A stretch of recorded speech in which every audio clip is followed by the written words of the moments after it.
सैया टीका मर्द माहौल अपना माहौल के मुताबिक बात बोलो जाला। अब रामायण में गाओ तरह की सीता जी राम जी के माला पहनावत तारी तो यह कोई कि पहिरावा सीता जी अपना दुल्हा कि पहिरावा पहिरावा पहिरावा दादा पहिरावा सीता गलवा में माला पहिरावा। माहौल के मुताबिक लय दिया जाला और हन दिया तो डांट कर देगा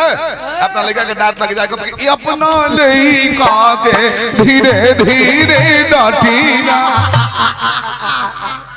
खत्म बड़ा ही महाभारत गाओ तो भीष्म कहले कि अरे भीम हम तो दादा हैं रणक्षेत्र में बाण चला आगे भीष्म कहे कि भीम अरे मोई धीरे धीरे बाण मरी हो न तो हम बिगड़ जाए तो मरी जाए।